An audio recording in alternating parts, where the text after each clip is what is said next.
श्रीलक्ष्मीहृदयस्तोत्रम् आचम्य प्राणानायम्य देशकालौ संकीर्त्य श्रीलक्ष्मीनारायणप्रसादेन ममाभीष्टकामनासिद्ध्यर्थम् अद्य प्रभृत्य मुकदिनपर्यन्तं संकरीकरणरीत्या सम्पुटीकरणरीत्या पुरश्चरणरीत्या सकृतावर्तनपाठरीत्या वा लक्ष्मीनारायणहृदयजपाख्यं कर्म करिष्ये इति संकल्प्य न्यासादि कुर्यात् विनियोगः।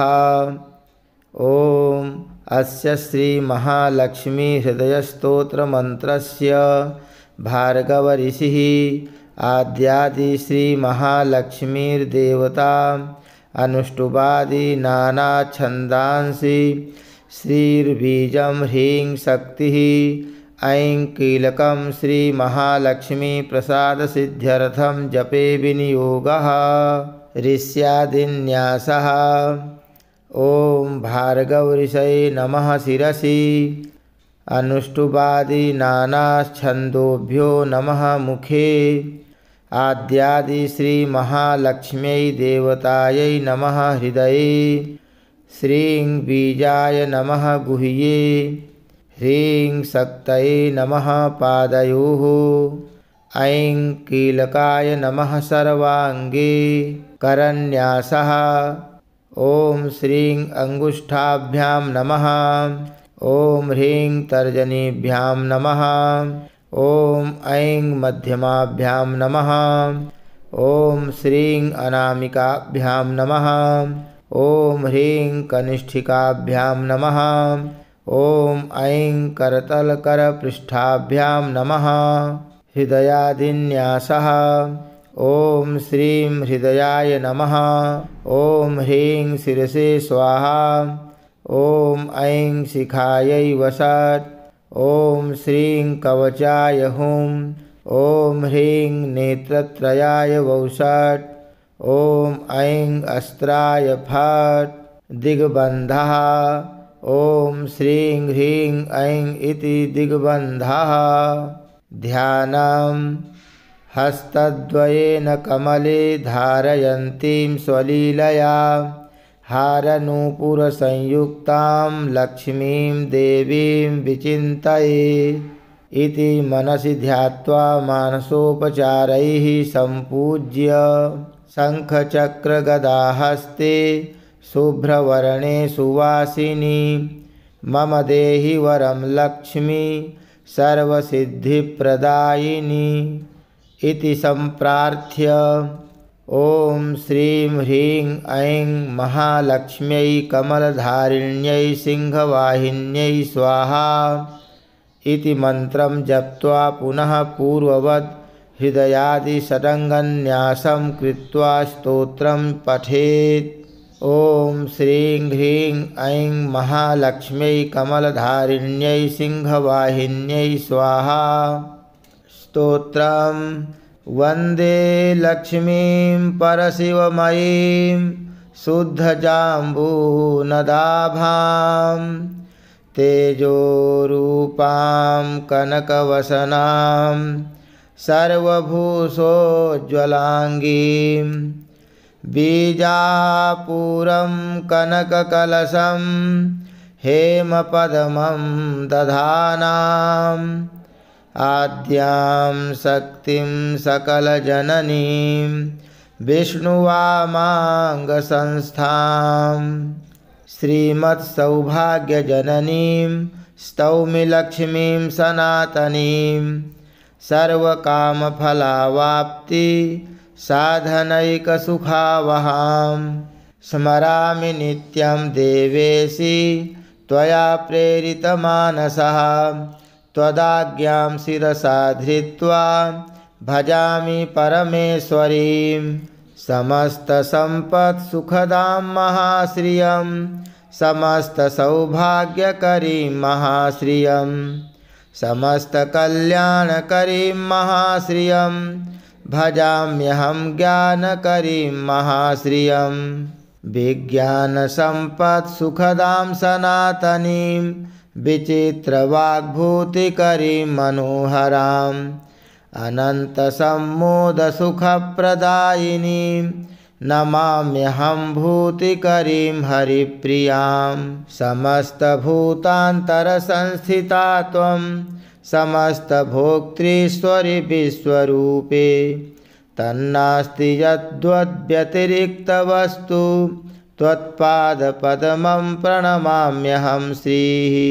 दारिद्र्यदुःखौघतमोपहन्त्री त्वत्पादपद्मं मयि सन्निधत्स्व। दीनार्तिविच्छेदनहेतुभूतैः कृपाकटाक्षैरभिषिञ्च मां श्रीः। अम्ब प्रसीद करुणासुधयार्द्रदृष्ट्या मां त्वत्कृपाद्रविणगेहमिमं कुरुष्व।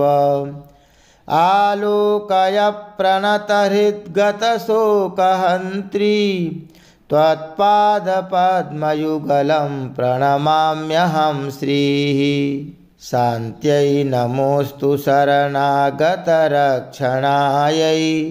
कान्त्यै नमोऽस्तु कमनीयगुणाश्रयायै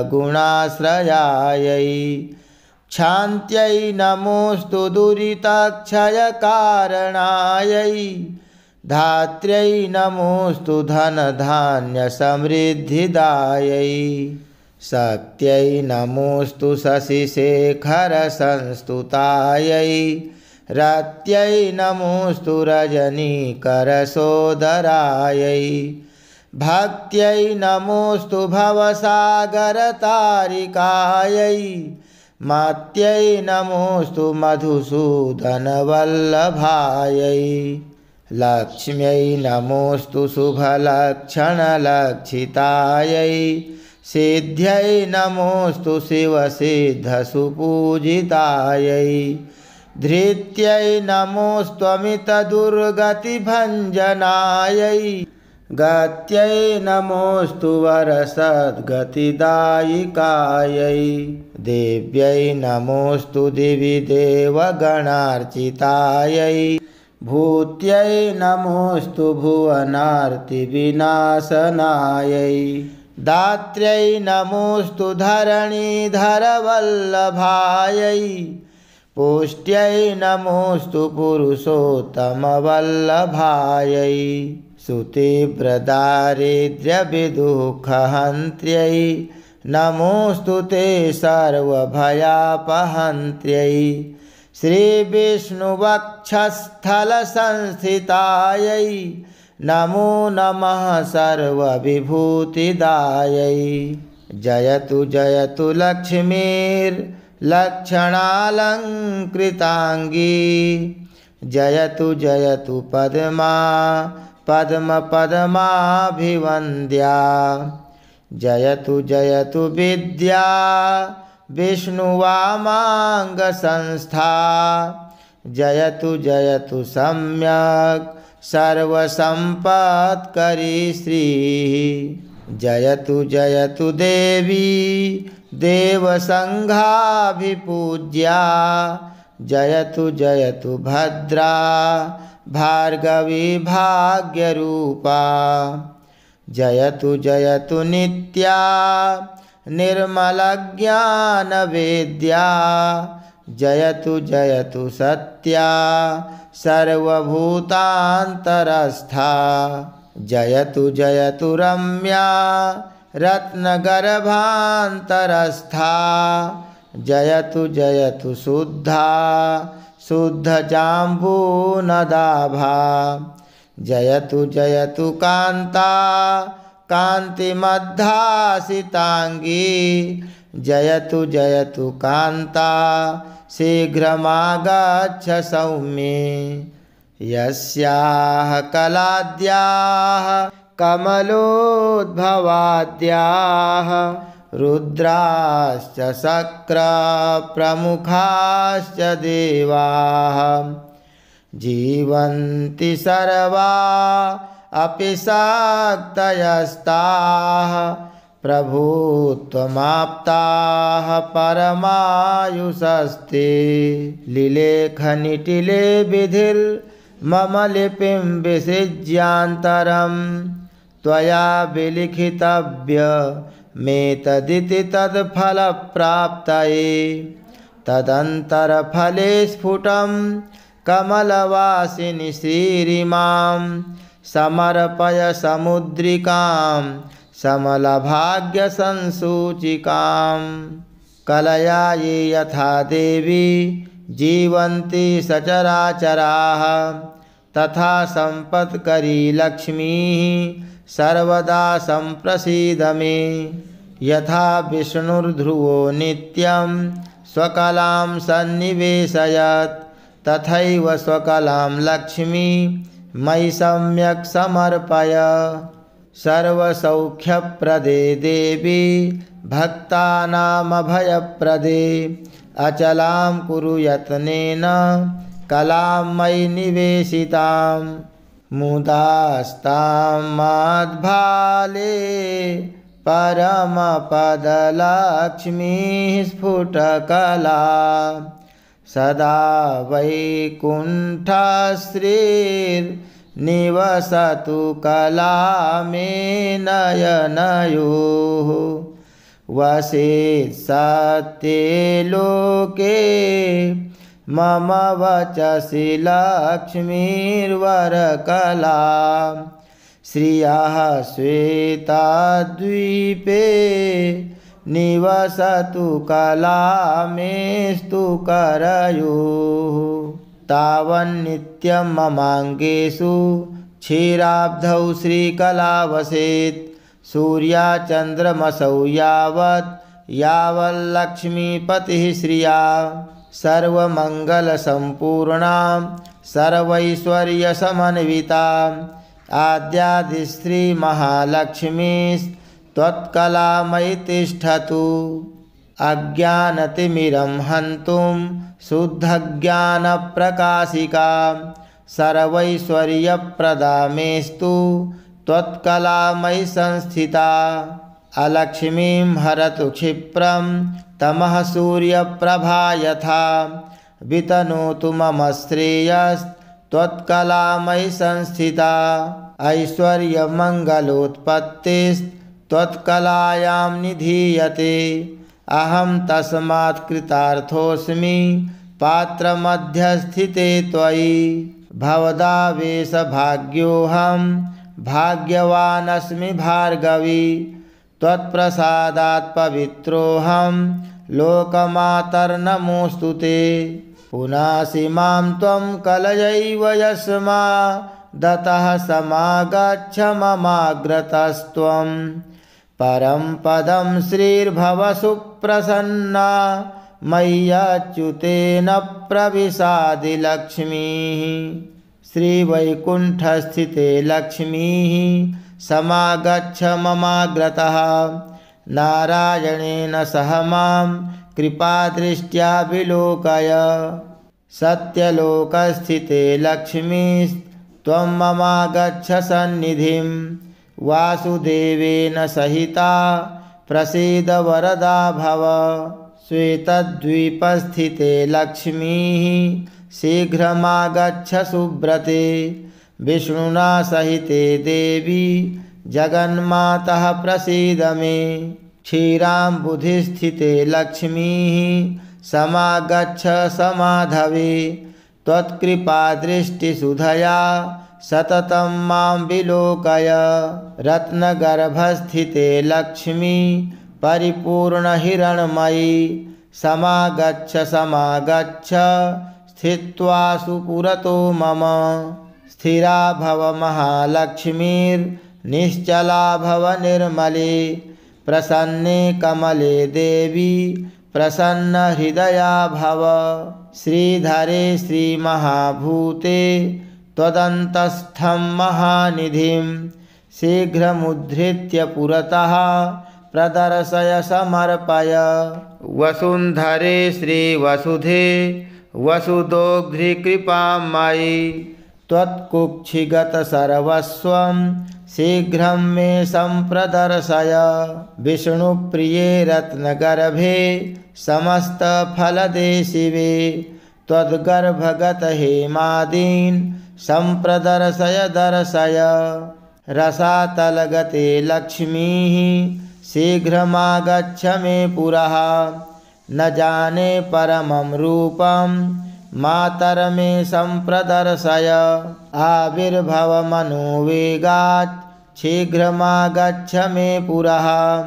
मां वत्सभैरिहेत्युक्त्वा कामं गौरिव रक्ष मां। देवि शीघ्रं समागच्छ धरणीगर्भसंस्थिते। मातस्त्वद्भृत्यभृत्योऽहं मृगये त्वां कुतूहलात्। उत्तिष्ठ जागृहि त्वं मे समुत्तिष्ठ सुजागृहि। अक्ष्यान् हेमकलशान् सुवर्णेन सुपूरितान्। निक्षेपान् मे समाकृष्य समुद्धृत्य ममाग्रतः। समुन्नतानना भूत्वा समाधेहि धरान्तरात्। मत्सन्निधिं समागच्छ मदाहितकृपारसात्। प्रसीद श्रेयसां दोग्ध्री लक्ष्मीर्मे नयनाग्रतः। अत्रोपविश लक्ष्मीस्त्वं स्थिरा भव हिरण्मयी। सुस्थिरा भव सम्प्रीत्या प्रसीद वरदा भव।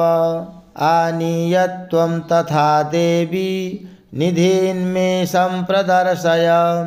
अद्य क्षणेन सहसा दत्त्वा संरक्ष मां सदा। मयि तिष्ठ तथा नित्यं यथेन्द्रादिषु तिष्ठसि। अभयं कुरु मे देवी महालक्ष्मीर्नमोऽस्तु ते। समागच्छ महालक्ष्मीः शुद्धजाम्बूनदप्रभे। प्रसीद पुरतः स्थित्वा प्रणतं मां विलोकय। लक्ष्मीर्भुवं गता भासि यत्र यत्र हिरण्मयी। तत्र तत्र स्थिता त्वं मे तव रूपं प्रदर्शय। क्रीडसे बहुधा भूमौ परिपूर्णा हिरण्मयी। मम मूर्धनि ते हस्तमविलम्बितमर्पय। फलभाग्योदये लक्ष्मीः समस्तपुरवासिनी। प्रसीद मे महालक्ष्मीः परिपूर्णमनोरथे। अयोध्यादिषु सर्वेषु नगरेषु समास्थिते। वैभवैर्विविधैर्युक्ता समागच्छ बलान्विते। समागच्छ समागच्छ ममाग्रे भव सुस्थिरा। करुणारसनिस्यन्द नेत्रद्वयविलासिनी। संविधत्स्व महालक्ष्मीस्त्वत्पाणिं मम मस्तके। करुणासुधया मां त्वमभिषिञ्च्य स्थिरीकुरु। सर्वराजगृहे लक्ष्मीः समागच्छ मुदान्विते। स्थित्वा सुपुरतो मेद्य प्रसादेनाभयं कुरु। सादरं मस्तके हस्तं मम त्वं कृपयार्पय। सर्वराजगृहे लक्ष्मीस्त्वत्कलामयि तिष्ठतु। आद्यादिश्रीमहालक्ष्मीर्विष्णुवामाङ्कसंस्थिते। प्रत्यक्षं कुरु मे रूपं रक्ष मां शरणागतं। प्रसीद मे महालक्ष्मीः सुप्रसीद महाशिवे। अचला भव सम्प्रीत्या सुस्थिरा भव मद्गृहे। यावत् तिष्ठन्ति वेदाश्च यावत् त्वन्नाम तिष्ठति। यावद् विष्णुश्च यावत् त्वं तावत् कुरु कृपां मयि। चान्द्रीकला यथा शुक्ले वर्धते सा दिने दिने। तथा दया ते मय्येव वर्धतामभिवर्धताम्। यथा वैकुण्ठनगरे यथा वै क्षीरसागरे। यथा मद्भवने तिष्ठ स्थिरं श्रीविष्णुना सह। योगिनां हृदये नित्यं यथा तिष्ठसि विष्णुना। तथा मद्भवने तिष्ठ स्थिरं श्रीविष्णुना सह। नारायणस्य हृदये भवति यथास्ते नारायणोऽपि तव हृत्कमले यथास्ते नारायणस्त्वमपि नित्यमुभौ तथैव तौ तिष्ठतां हृदि ममापि दयावती श्रीः विज्ञानवृद्धिं हृदये कुरु श्रीः सौभाग्यवृद्धिं कुरु मे गृहे श्रीः दयासु वृद्धिं कुरुतां मयि श्रीः सुवर्णवृद्धिं कुरु मे गृहे श्रीः न मां त्यजेथाहसितकल्पवल्ली सद्भक्तचिन्तामणिकामधेनो विश्वस्य मातर्भव सुप्रसन्ना गृहे कलत्रेषु च पुत्रवर्गे आद्यादिमाये त्वमजाण्डबीजं त्वमेव साकारनिराकृतिस्त्वं त्वया धृताश्चाब्जभवाण्डसङ्घाश्चित्रं चरित्रं तव देवि विष्णोः ब्रह्मरुद्रादयो देवा वेदाश्चापि न शक्नुयुः महिमानं तव स्तोतुं मन्दोऽहं शक्नुयां कथम् अम्ब त्वद्वत्सवाक्यानि सूक्तानि यानि च तानि स्वीकुरु सर्वज्ञे दयालुत्वेन सादरं भवतीं शरणं गत्वा कृतार्थाः स्युः पुरातनाः इति सञ्चित्य मनसा त्वामहं शरणं व्रजे अनन्ता नित्यसुखिनस्त्वद्भक्तास्त्वत्परायणाः इति वेदप्रमाणाद्धि देवि त्वां शरणं व्रजे तव प्रतिज्ञा मद्भक्ता न नश्यन्त्विति वै क्वचित् इति सञ्चिन्त्य प्राणान् सन्धारयाम्यहं त्वदधीनस्त्वहं मातस्त्वत्कृपा मयि विद्यते यावत् सम्पूर्णकामः स्यां तावद्देहि दयानिधे क्षणमात्रं न शक्नोमि जीवितुं त्वत्कृपां विना न जीवन्ति हि जलजा जलं त्यक्त्वा जलग्रहाः यथा हि पुत्रवात्सल्यात् जननी प्रश्नुतस्तनी वत्सं त्वरितमागत्य सम्प्रीणयति वत्सला यदि स्यां तव पुत्रोऽहं माता त्वं यदि मामकी दयापयोधरस्तन्य सुधाभिरभिषिञ्च मां मृग्यो न गुणलेशोऽपि मयि दोषैकमन्दिरे पांशूनां वृष्टिबिन्दूनां दोषाणां च न मे मितिः पापिनामहमेवाग्र्यो दयालूनां त्वमग्रणीः दयनीयो मदन्योऽस्ति तव कोत्र जगत्त्रये विधिनाहं च सृष्टश्चेन्न स्यात् तव दयालुता आमयो वा न सृष्टश्चेदौषधस्य वृथोदयः कृपामदग्रजा किं ते अहं किं वा तदग्रजः विचार्यते हि मे वित्तं तव देवि दयानिधे माता पिता त्वं गुरुसद्गतिः श्रीः त्वमेव सञ्जीवनहेतुभूता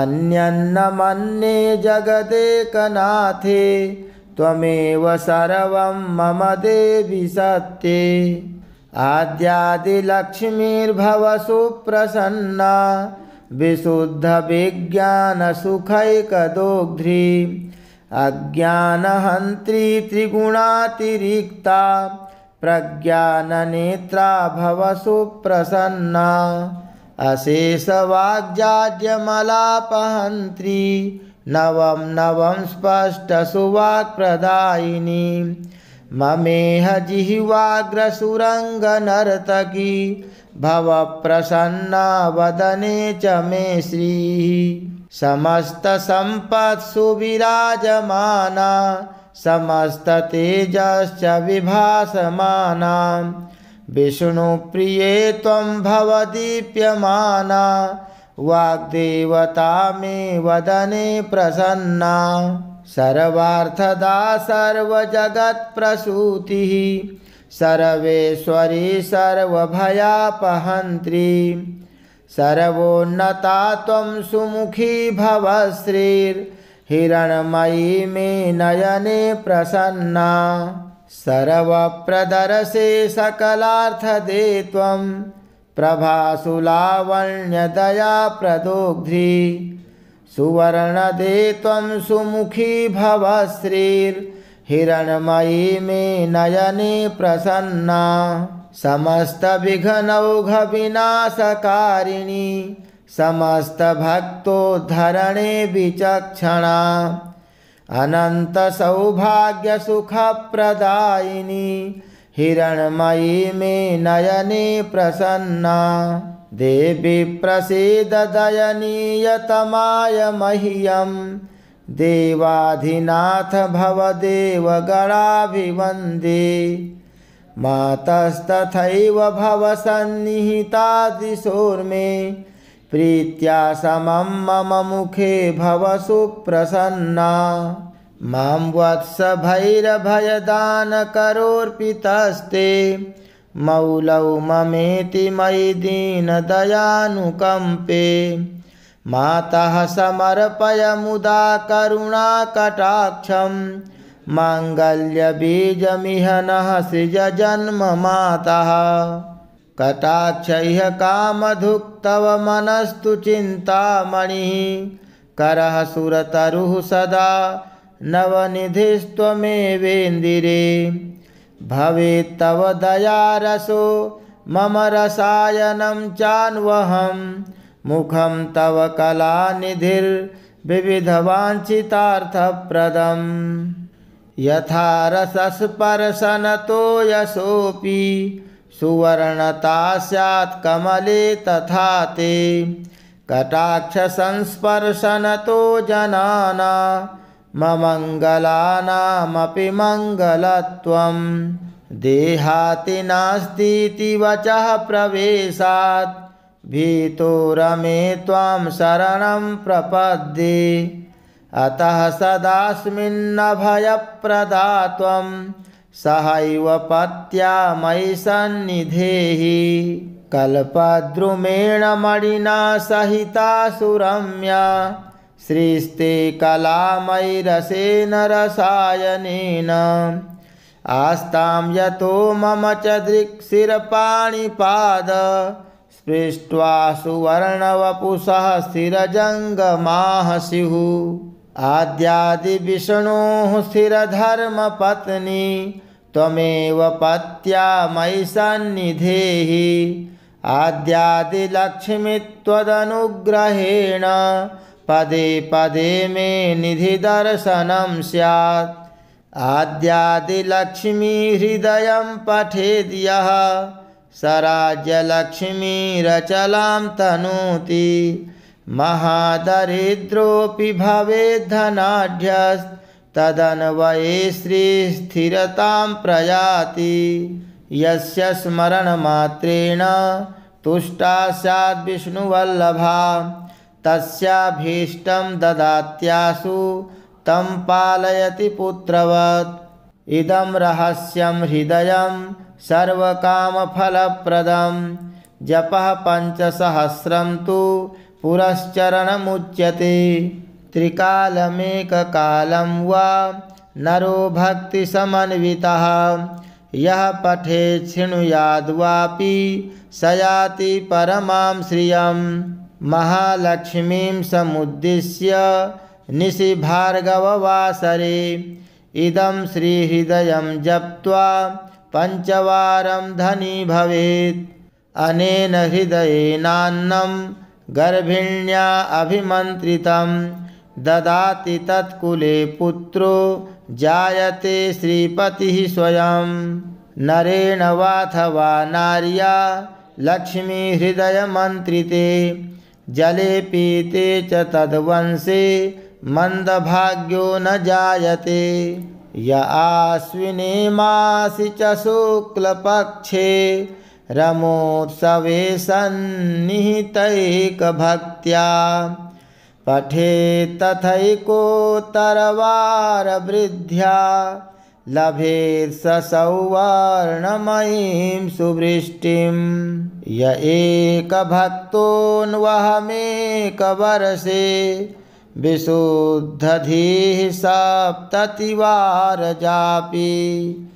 समन्दभाग्योऽपि रमाकटाक्षात् भवेत् सहस्राक्षशताधिकश्रीः। श्रीशाङ्घ्रिभक्तिं हरिदासदास्यं प्रपन्नमन्त्रार्थदृढैकनिष्ठां गुरोः स्मृतिं निर्मलबोधबुद्धिं प्रदेहि मातः परमं पदं श्रीः। पृथिवीपतित्वं पुरुषोत्तमत्वं विभूतिवासं विविधार्थसिद्धिं सम्पूर्णकीर्तिं बहुवर्षभोगं प्रदेहि मे देवि पुनः पुनस्त्वं।